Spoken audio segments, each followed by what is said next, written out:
Welcome back, my marvellous viewers, and also the ardent fans of horror cinema. Now, no doubt 2026 has been an amazing year for the fans of the horror genre. We literally got to witness with our own eyes the craziest run coming from the end of horror cinema. Fancy hearing some good news?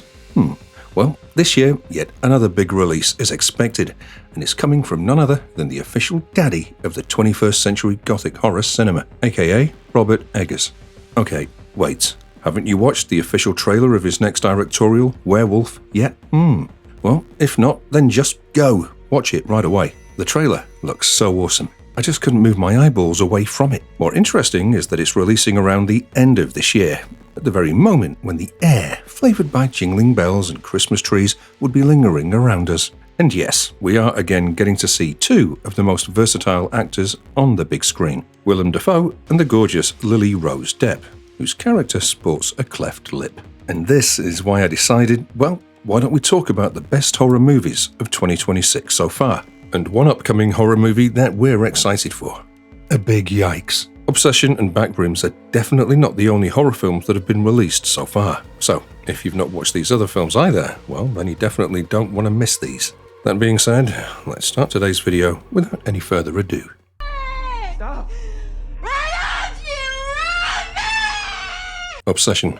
Everyone has heard of Obsession, from the memes, edits, news articles, and even from the daily discussions held on Reddit. No doubt, Obsession has emerged as one of the most successful movies in 2026, even though it wasn't directed by a big name from Hollywood, but a regular YouTuber. Meet Corey Barker. He's best known for his comedy work on YouTube, but he'd already proven himself as a filmmaker before making this one. Even a month after its release, the film is sparking lots of debates and stirring 100 conversations where fans wholeheartedly argue who the real victim was, Bear or Nikki. Some people see Obsession as an allegory for sexual assault. Others see it as just a horror movie and nothing deep. And some others see it as a warning tale against challenging fate itself. However, a majority's minds stay swirling around this one thing, One Wish Willow.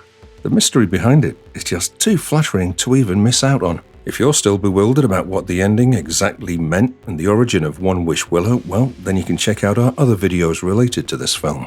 Nevertheless, if we choose to take out the mainstream side of the discussion, well, Obsession has always been a perfect horror film to begin with. Ever wondered why people chose to laugh in the theatres instead of drowning in the kind of horror it evoked? And ever wondered why your friend has suddenly started to cuddle with his cat a lot? It was that uncanny. The entire atmosphere is unquestionably unsettling. And on top of that, you have a plot that leaves you questioning even after you leave the theatre. In a nutshell, you don't see a film that relies upon jump scares and ghosts, more so acting like a serial killer. You see a purpose in the vision of the filmmaker, and that makes you question your own morals too. And this is how you stumble upon this question haunting your head. By the title, Obsession, what is the film even referring to? The obsession from Freaky Niki's side, or the obsession from Bear's side? And there's only one way to know the answer to it all. Watching this film and then letting the open ending haunt you until you fall asleep in your bed.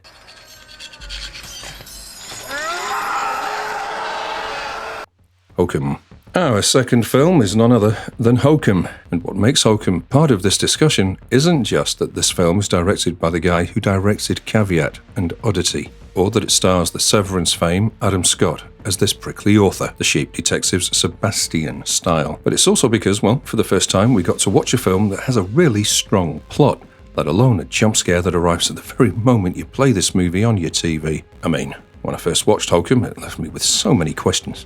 I was just fascinated by how unconventional this film chooses to remain. Now, if I tell you that Hokum features a witch, what first pops into your head? The three witches from Macbeth, who move around the burning cauldron, cackling aloud and all cocky, or the ones that you get to see in the films like Hocus Pocus, or the ones you read about in the children's Halloween stories.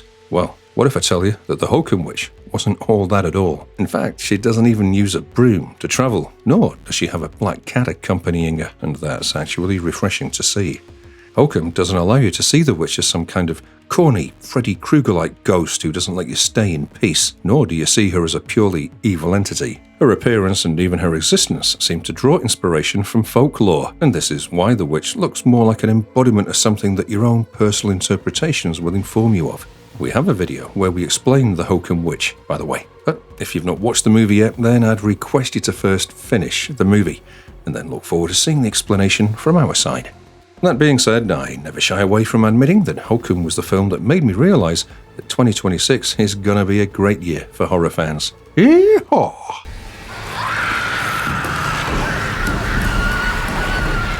Lee Cronin's The Mummy. Oh my god, Lee Cronin's reimagination of the Mummy franchise was just beyond horrifying, and I never thought that I'd start trembling at the sight of a horror film that focuses on what happens if you and your spouse bring back your child whom you lost 8 years ago. And to make things clear, the film is set in 2018. The Evil Dead Rise director's reimagination is as scary as, well, if not scarier than, the original The Mummy movies. As someone who's grown up watching those original films with my mother, watching this movie in a dark theatre made me want to renounce everything and run away as far as I could. Shiver me timbers.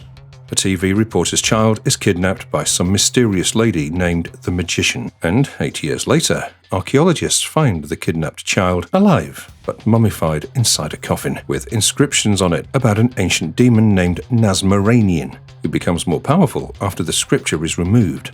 What's even more scarier is that now the child communicates via Morse code, habitually self-mutilates, and even brutally attacks people in ways unimaginable. Talking about the gloomy colouring that enhances the horror in the film, well, am I allowed to say that I just hate it vehemently? I'm not that brave when it comes to watching horror films that have the kind of colouring that Lee Cronin's The Mummy had. Plus, there are human sacrifices and a possessed child. And at the same time, you'll definitely see James Wan's touch here. Of course, because, well, he produced the film. It evokes the kind of horror that makes you just gag, gag, gag. But also, there's one minus point here. Like the critics have pointed out, there's excessive CGI and historical inaccuracies that affect the viewing. And yeah, critics have also awkwardly reacted to the usage of split diopters in the film, accusing Lee Cronin of being head over heels for a Brian De Palma film he just watched. All of these opinions are exactly why most people don't even like this Lee Cronin joint, so I can't confidently assert that you'll love this one too. All I can tell you is to try watching the film and have your own views on this. And if you've already watched this movie, well, you can drop your thoughts in the comments section. I did agree with this one review though.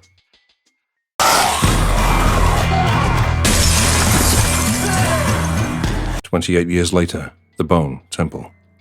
And our next film in the list is none other than the long-awaited installment from the 28 franchise, of course. Because nearly 2 decades after the release of 28 Weeks Later, we finally got 28 years later, The Bone Temple, this year.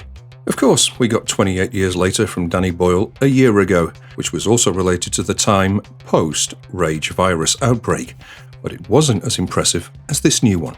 Throughout this 109-minute-long film, all that remains is a silent kind of chaos and an unexplainable amount of anxiety. And only anxiety. Fear becomes the new faith, and this is how humanity starts falling apart on the big screen. When I first watched this film on the big screen, little did I know that I was preparing myself for a never-ending nightmare. On top of that, Nia DaCosta's enthralling take on the franchise's horrifying aspects, I'll repeat this phrase, shivered me timbers. When you see a violent cult-like gang performing an initiation and being led by performative madness in the very opening of the film, this is when anyone should sense that things may go awry, both for the audience and for the characters involved. Then, throughout the film, we see 2 storylines intersect. One is of Spike, whose identity is reshaped by this cult's ideologies of fear and ritual as the roots of loyalty. And another is of Dr. Kelson, who gets indulged in an obsessive research concerning the infection. And as a result of this, human cruelty is shown emerging ever more powerful compared to the outbreak of the Rage virus that's been happening for over 28 years. Belief fractures fracture, and in turn, we get the most magnificent horror movie of 2026. It's no mystery that the construction crew involved in the film's creation created thousands of skulls and bones for the Bone Temple set. They were all made through practical effects.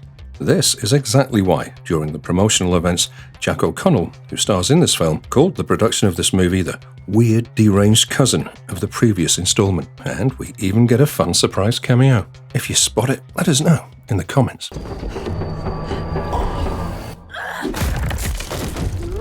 Backrooms. And the next horror film on our list is none other than Backrooms. Honestly, if it were not for Backrooms, I don't think I would have discovered this song. Well, meet Who's Who, the duo of Christopher and Philip Booth. Many years ago, they made this song called Ulterior Motives. It became famous as Lost Media until it was finally identified in 2024. Legends say that a couple of netizens were watching this film called Angela of Passion. I'd suggest that you all not go and search it up, by the way, as this film is absolutely not for general viewing, if you know what I mean. But yeah, the netizen was fascinated by the song, and so he went to ask other netizens on Reddit about the song. And this, my dear friends, was how the song became the internet's most mysterious song. However, little did anyone know that the 20-year-old Kane Parsons, who had been milking the Backrooms trend for so long in the form of a web series, would later help introduce the song to an even wider audience. See, I'm one of those weird kids. I love Backrooms. I've been watching Kane Parsons' web series since he was 15, and I'm a huge fan of Lost Media. But if you told me a year ago that a film about Backrooms would become a major box office hit, and it would also coincide with the release of, well, literally 2 variants of Ulterior Motives, then I'd have made serious fun of you. And I'm not even kidding. Nobody thought that the idea of Backrooms would even become that serious. And on top of it, there are not just skinwalkers in low-quality footage-like videos. There's literally Captain Clark. Oh, look at how he hugs Clark. Such a friendly guy. Jokes aside, we get to see a story about traumatic experiences, psychological conflicts, moving on, etc. And what made me even happier is that we see async core, as it was on the YouTube videos. Frankly, I'm really happy for Kane Parsons. His film teaches us that a good horror movie doesn't rely upon gore, shock value, and jump scares. A meaningful plot is as necessary as the amount of blood that's going to be shed throughout this film. So, if you've not watched this film yet, well, what are you even doing here? Just go add it to your watch list.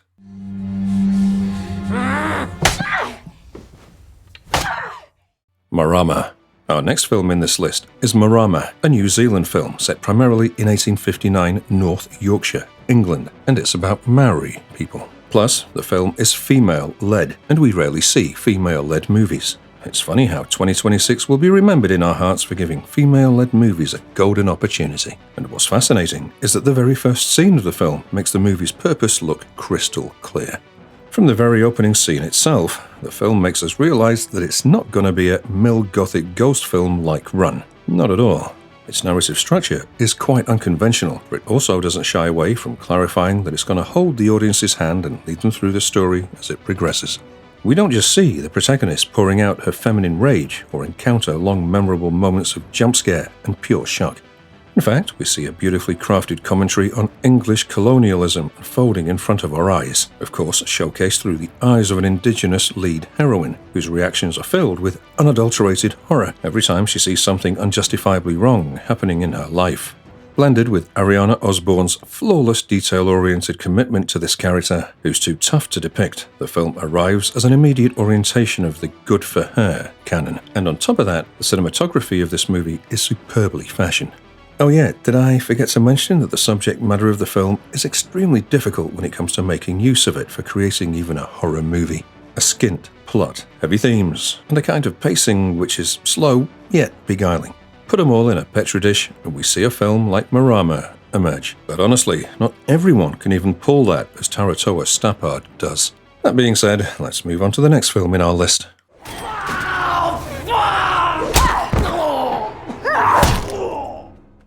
Send Help. Oh yeah, how can anyone forget Send Help? This is the ultimate horror film that we never knew we needed the most. And what makes it even more interesting is that this movie isn't just female-led, but it also stars the flag bearer of the badass Regina George, a.k.a. Rachel McAdams. Who even thought that Regina George would be encountering a battle of wits and wills to make it out alive from a deserted island? And it all happens after a chaotic plane crash. Linda Little, an overworked corporate strategist, played by Rachel, gets involved in a do-or-die situation inside a plane that explodes, and she's literally seen stabbing her co-worker with a fork to survive. Then the plane crashes into the sea, and this is how she witnesses a turning point in her life. We see her adapt to living a life on the deserted island, Robinson Crusoe style. She equips survival skills and catches fish. She even kills a wild boar to eat. She even learns about the poisonous plants. In her company is Bradley, an Epo baby boss who's also stranded along with her, and both hate each other passionately. So yeah, for 1 hour and 53 minutes, we see two humans trying to overpower each other. Sole purpose? Well, survival. And the ending quote coming from Rachel's side makes the film even more impactful. Plus, if you're someone who is a woman who works for a corporate company, then watching the film will surely empower you a lot. Guaranteed. Because what if you also end up writing a self-help book? Indeed, the lead actors deliver an exceptional performance, and the dark humor in the movie unexpectedly lands. The narrative structure can be somewhat messy or incoherent. For example, we see Bradley rocking consistent stubble on his face, which may or may not work for everyone as a continuity detail, but that doesn't prevent the movie from being a really good horror comedy.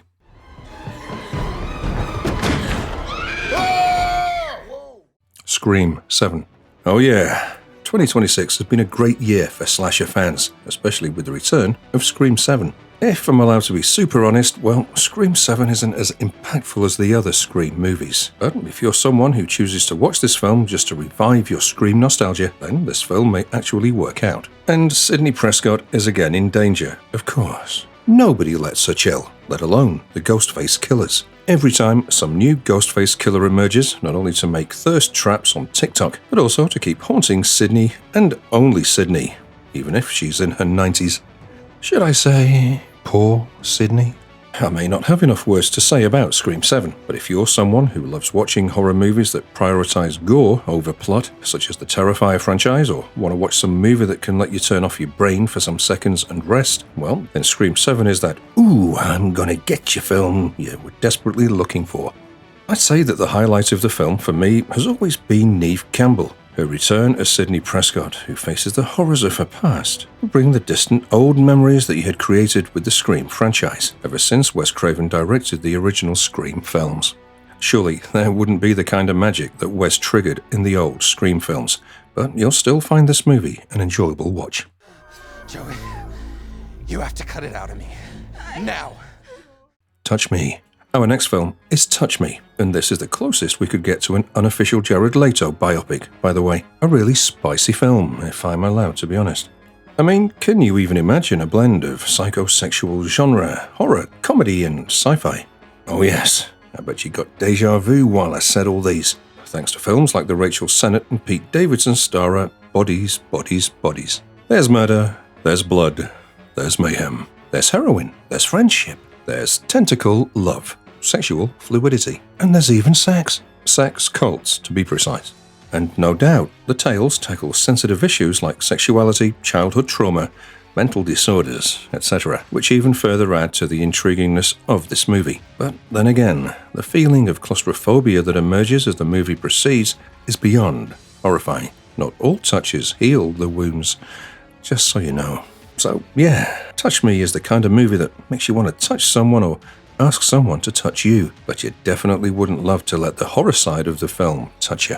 Besides, the lighting and the colour shown in the movie give you the kind of vibes that you expect from a coming-of-age drama produced by A24, or perhaps from movies directed by Gaspar Noé. And speaking about the comedy, well, it's elite. But yeah, the whole atmosphere around this movie is absolutely bright and colourful. Unexpected from a horror movie, right? A horror movie that includes lots of worm-like creatures. So yeah, if you're someone who loves weird cinema as well as some real great visuals that'll soothe your brain, yeah, you should indeed go for Touch Me. Some warnings, by the way. The movie showcases nudity, so it's definitely not something you should watch with your family. Hey. It's great. Leviticus. And the last film in our list is Leviticus. Honestly, it's really unfortunate that in some countries Leviticus wasn't even released, like Obsession was. And frankly speaking, Leviticus might be the best horror movie of 2026. You got a social commentary, and you got a really wild concept associated with Christian horror, a la The Exorcist and Immaculate. Oh yeah, I mentioned the Sydney Sweeney starrer here because it was also a controversial commentary on nunsploitation from the church's side. And Leviticus is so different.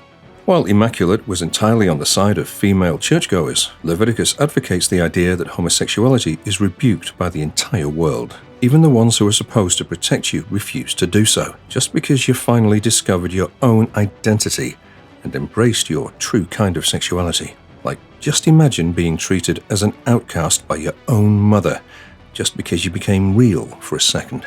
and it all makes this clear. Society is a construct. It never lets us be who we truly are, and once we embrace ourselves, we're damned for it.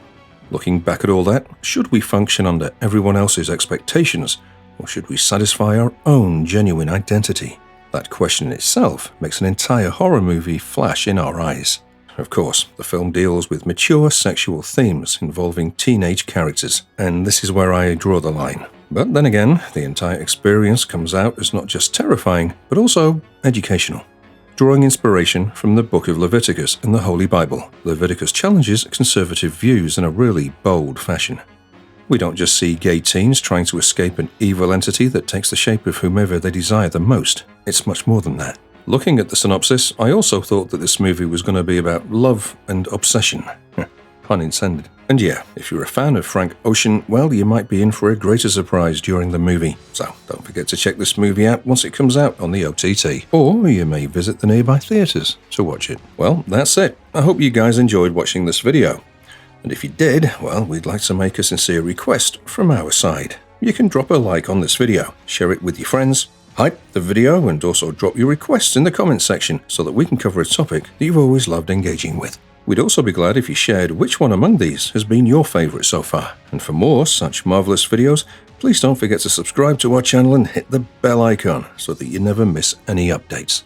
Until then, I, Richard, promise that I'll come back again with yet another marvellous topic. See you later. Ta-ta for now.